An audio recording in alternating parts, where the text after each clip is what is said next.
सियासत में एक नया समीकरण एंट्री मार चुका है और वो है महिला आरक्षण। 2027 से पहले ही राजनीति का पूरा समीकरण बदलता हुआ नजर आ रहा है।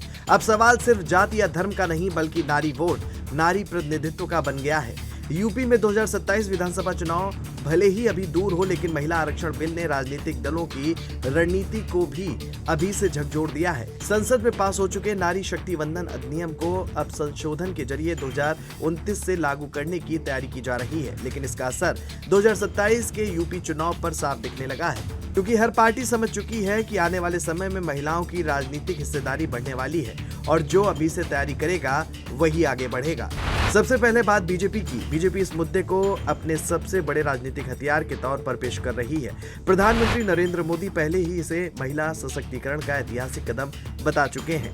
यूपी में मुख्यमंत्री योगी आदित्यनाथ की सरकार भी महिलाओं के लिए योजनाओं, लाभार्थी वर्ग उज्ज्वला आवास राशन के जरिए मजबूत पकड़ बना चुकी है। बीजेपी की रणनीति साफ है, महिला वोट प्लस महिला प्रतिनिधित्व, और इसका नतीजा डबल फायदा, यानी 2027 में महिला वोट को मजबूत करना और 2029 के लिए नेतृत्व तैयार करना।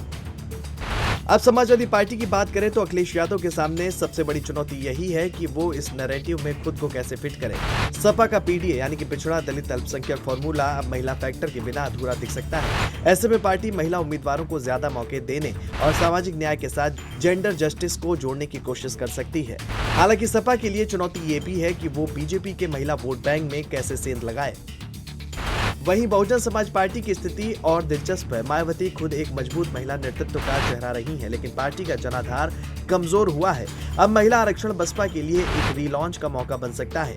दलित प्लस महिला सशक्तिकरण के जरिए बसपा फिर से अपनी खोई जमीन वापस पाने की कोशिश कर सकती है। खासकर अगर पार्टी महिला उम्मीदवारों को आक्रामक तरीके से उतारती है तो वो नए वोट बैंक को आकर्षित कर सकती है। महिला आरक्षण का सबसे बड़ा असर सीटों के प्रसीमन से भी जुड़ा हुआ है। अगर लोकसभा की तरह विधानसभा सीटें भी भविष्य में बढ़ती हैं तो यूपी में नई सीटें, नए चेहरे और नए समीकरण बनेंगे। इसका मतलब है कि पुराने कद्दावर नेताओं की सीटें भी बदल सकती हैं और नए नेताओं के लिए मौके भी खुल सकते हैं। और यही वजह है कि सभी पार्टियां अभी से नई पीढ़ी की महिला लीडरशिप तैयार करने में जुट गई हैं। राजनीतिक जानकारों का मानना है कि यूपी में महिला वोट पहले ही निर्णायक बन चुका है। पिछले चुनाव में महिलाओं की भागीदारी बढ़ी है और कई सीटों पर उन्होंने नतीजे पलटे हैं। ऐसे में 2027 में महिला वोट सिर्फ सपोर्टिंग फैक्टर नहीं बल्कि डिसाइडिंग फैक्टर भी बन सकता है।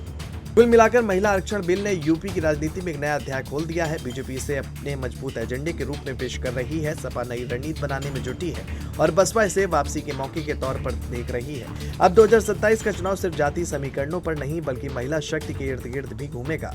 अब असली सवाल यही है कि क्या महिला आरक्षण का असर 2027 में देखने को मिलेगा और क्या नारी शक्ति ही यूपी की सत्ता की नई चाबी बनेगी, ये तो आने वाला वक्त बताएगा।